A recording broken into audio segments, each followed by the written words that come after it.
The moment my stepmother's hand landed on my shoulder, I already knew what she was going to say. I had driven 4 hours to be there. I had pressed my one good dress the night before, checked my makeup twice in a gas station bathroom off the highway, and told myself the whole way up I-95 that this time would be different. That maybe enough years had passed. That maybe she had softened. She hadn't. "I need you to leave." She said it quietly, which was almost worse. Her voice was the kind of calm that people use when they've already decided something and just need the other person to stop existing in their vicinity. I turned to face her. We were standing just inside the lobby of the Ashford Country Club, 20 minutes before my half-brother's wedding reception was scheduled to begin. The chandeliers were lit. The floral arrangements were enormous and white. Somewhere behind the closed double doors, I could hear a string quartet warming up. "I was invited," I said. "Marcus invited you," she said, as if that distinction meant something. "But this is my son's wedding, my family's event, and I think it would be best for everyone if you weren't here tonight." My half-brother Marcus had called me 6 weeks ago. He had tracked down my number through a cousin, which told me everything I needed to know about how much access my stepmother had allowed him to have to me over the years. He had been 18 the last time I saw him in person. He was 26 now. He had said on that call that he wanted me there. That he had always wondered about me. That he hoped it wasn't too late to know his sister. I had said yes before he finished the sentence. I looked at my stepmother now. She was wearing a champagne-colored mother of the groom dress, and her hair was done in the kind of elaborate updo that takes a full salon appointment. She looked expensive and prepared and absolutely certain that I would back down. I almost did. That is the honest truth of it. There is something that happens in your body when you have been conditioned since childhood to shrink, a kind of automatic response that fires before your brain catches up. My feet actually shifted. I felt the familiar pull toward the exit, but then I thought about Marcus, 26 years old, calling a sister he barely knew, hoping it wasn't too late. "I'm going to wait here," I said, "until Marcus comes out and tells me himself." Her expression didn't change exactly, but something behind her eyes did. She walked away without another word. I stood in that lobby for 11 minutes. I counted them on the clock above the coat check. The staff moved around me with a kind of careful, professional neutrality.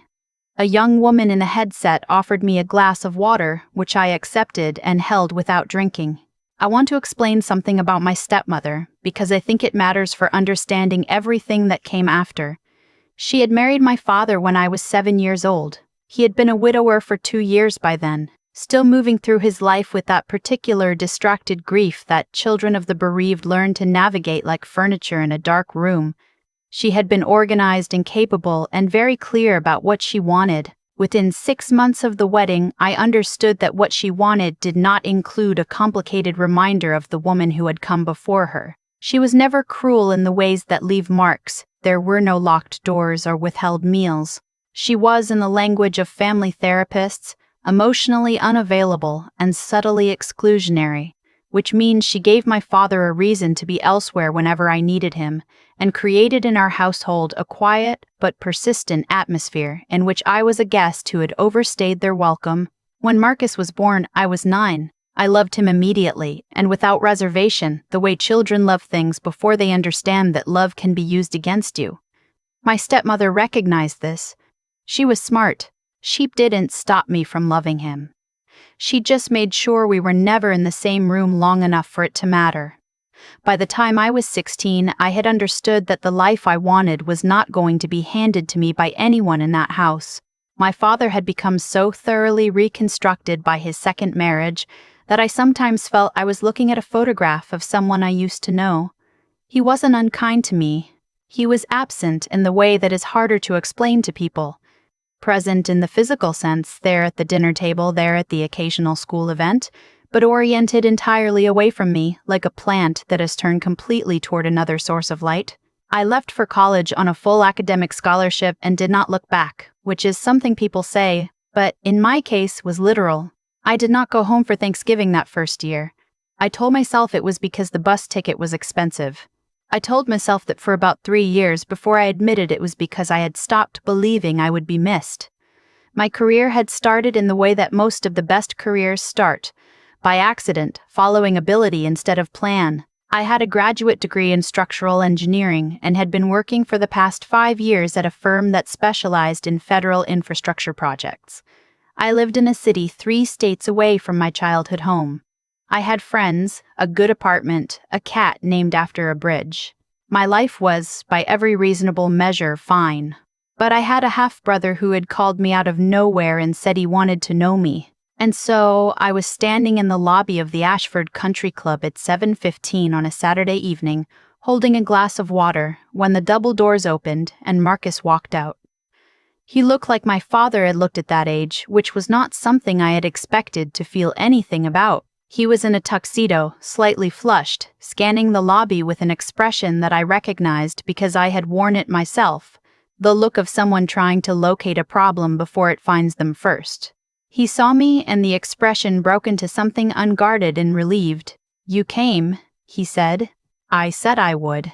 He crossed the lobby in 5 steps and hugged me in the way of someone who had been rehearsing it in their head, slightly too tight, arms a little uncertain about placement, genuine to the point that I had to work very hard not to embarrass myself. "She told you to leave," he said. It wasn't a question. Yes. He pulled back and looked at me with an expression that was complicated in the way that expressions are when someone is 26 years old and has spent their whole life inside a story they're only now starting to revise. "I'm sorry," he said. I knew she might. I should have warned you." "Marcus." I put a hand on his arm. "It's your wedding day. Don't spend it apologizing for her." He looked at me for a moment like I had said something in a language he was still learning. "You're coming in," he said. "I want you there. Your mother wants a lot of things," he said. "Come on." We walked through the double doors together. The room was full 200 people, maybe more, arranged at round tables under an intricate lighting setup that cast everything in a warm amber glow. I recognized no one.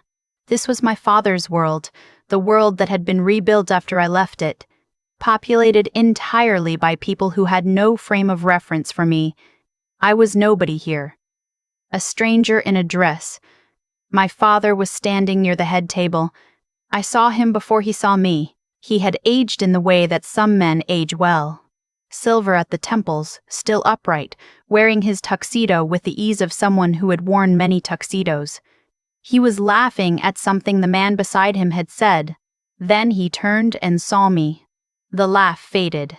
His expression moved through several things in rapid succession: recognition, surprise, and then something harder and more settled that I had learned a long time ago was his version of a decision being made. He crossed the room toward me. Marcus had been pulled away by the wedding planner. I was standing alone. My father stopped 2 feet in front of me. "What are you doing here?" He said it the way my stepmother had, not loud, not aggressive, but with a kind of gravitational certainty, as if the answer should have been obvious. "Marcus invited me," I said. Marcus is 26 years old and doesn't always think through the consequences of his impulses. He glanced around the room. "Your being here is going to upset your mother." I noticed the word, not stepmother. Mother. After 30 years of careful, consistent language, he still defaulted to that. "She already asked me to leave," I said. "I told her I'd wait for Marcus." "Then you should respect Dad." I said it quietly. Not with anger. There wasn't anger in me, exactly. There was something older and more tired than anger. "I drove 4 hours. Marcus asked me to be here. I'm not going to make a scene. I'm just going to sit at whatever table Marcus has assigned me to and watch my brother get married. Half-brother," he said. It landed the way he probably intended it to. "Yes," I said. "Half." He looked at me for a long moment. The string quartet had moved into something slow and elegant. People nearby were beginning to find their seats. "I think you should go," he said. "This isn't the place." Before I could answer, someone appeared at my father's elbow. I didn't know him. He was perhaps 40, broad-shouldered, with the easy physical confidence of someone who has spent a long time in environments that require it. He was in a suit rather than a tuxedo, which made me think he was a guest rather than part of the wedding party. He was looking at me with an expression of focused recognition. "I'm sorry to interrupt," he said to my father, with the particular courtesy of someone who is not actually sorry at all. "I just wanted to say hello." He looked at me. "Dr. Calloway," he said. "I thought that was you." I looked at him. It took me 3 seconds to place him, not because I had forgotten him, but because context collapsed. He was James Ritter. We had worked together 2 years ago on the Meridian Bridge restoration project outside Columbus. A federal contract, 18 months, one of the most technically complex projects my firm had undertaken. He had been the Army Corps of Engineers liaison. We had spent approximately 400 hours in the same conference room. "James," I said, "I didn't know you'd be here." "My college roommate is the bride's cousin," he said. "Small world." He turned to my father with a pleasantness that I was beginning to understand was intentional. "Do you know Dr. Calloway's work? She led the structural team on the Meridian restoration. I keep telling people that bridge should not still be standing, and it is because of her team." He paused. "The Army Corps gave her team a commendation. Doesn't happen often with civilian contractors." My father's expression had not changed, but something in its quality had shifted. The settled certainty had developed a small crack. "I wasn't aware," my father said carefully, "of what exactly my daughter does." James looked at him. Then he looked at me. He had always been good at reading rooms. "She's one of the best structural engineers working in federal infrastructure right now," James said, with the calm specificity of someone stating a fact about load capacity. "Her team's work on the Meridian project is going to be in textbooks. I don't say that lightly." The room had not stopped moving around us. People found seats. Glasses were filled. The ambient noise of 200 people settling into an evening continued without interruption. But in the small geography of those 3 feet between me and my father, something had shifted. My father looked at me. "You're an engineer," he said. "Structural." "Yes. For 9 years." "I didn't know," he said. "No," I said. "You didn't." There was a long silence. James, with the tact of a man who had managed many difficult project meetings, found something to look at in the middle distance. "Your mother," my father started, "has spent a long time deciding what I am," I said. "I understand that. But Marcus knows who I am, and he asked me to be here." My father looked at me for a moment longer. Then he looked past me, toward the head table, where Marcus had just taken his seat beside his new wife and was watching us with the careful attention of someone who has been monitoring a situation from a safe distance for a very long time. My father said nothing. He turned and walked back toward his table. I found my seat, which Marcus had placed at a small table near the back, considerate, private, away from the main family configuration. I was grateful for it. I sat down. James appeared a few minutes later and asked if the chair across from me was taken, which we both understood was a courtesy rather than a question. The speeches happened. The dinner happened. The dancing started. I am going to be honest about what I felt during those hours, because I think it is the part of this story that people don't often tell accurately. I did not feel triumphant. I had been told my whole life, in the subtle, persistent language of exclusion, that I was not enough. Not important enough to include, not successful enough to acknowledge, not close enough to the right version of their family to deserve a seat at the table. And I had built a life anyway, a real one, brick by brick, on the other side of all that. I had done the work and earned the respect and found the people who saw me clearly, but none of that undoes what it felt like to be 7 years old in a house where you could feel yourself becoming invisible. The commendation James mentioned was real. The work was real. But I want to say clearly, none of it would have made me more deserving of a father who knew my name or a stepmother who didn't treat me like an inconvenience. Those things should have been given freely, without condition, the way they are supposed to be given. Not earned, not revealed, just given. My father found me near the end of the evening. The dancing had thinned out. I was getting my coat from the coat check. "I didn't know," he said again. He seemed to be working with this fact like a stone he kept picking up and turning over. "I know you didn't," I said. You never told us. I looked at him. Would it have mattered? He was quiet for a moment. I watched him consider a number of answers and discard them. I'd like to think it would have, he finally said. I'd like to think that too, I said. But the truth is, I didn't tell you because I didn't think you were paying attention, and I'm not sure I was wrong. He didn't argue with that, which in its own way told me everything. I said goodbye to Marcus at the door. He held on for a long moment. Don't disappear again, he said. I won't, I said. I promise. I meant it. Not for my father's sake, not to prove anything to my stepmother, not because my accomplishments had finally purchased me a seat at the table. I meant it because Marcus was 26 and had called his sister out of nowhere and hoped it wasn't too late. It wasn't. I drove home with the windows down even though it was cold.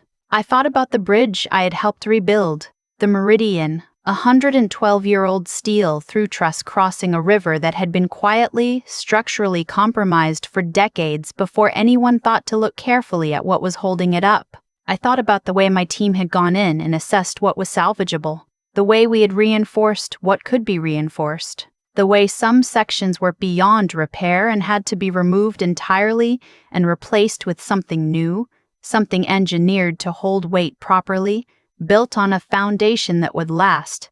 I thought, some things are worth rebuilding. I thought, some things you build for the first time. I was not yet sure which category my father fell into. I was not sure it mattered to decide tonight. What I knew was this: Marcus had a new wife and a whole life ahead of him, and he had reached out a hand to the sister he'd never gotten to know, and I had taken it. That was enough to drive 4 hours for. That was enough to stand in a lobby for 11 minutes holding a glass of water you don't drink, waiting to see if someone will come. He had come. On my passenger seat, my phone lit up. A text from an unsaved number that I somehow already knew. Really glad you were there tonight. Marcus, I set the phone back down without responding, which was not coldness but the opposite, the kind of thing you do when you want to hold something carefully until you're somewhere you can put it down properly. I would answer in the morning. I had 4 hours of empty highway and a clear sky, and for the first time in a very long time, something ahead of me that I was in no hurry to finish.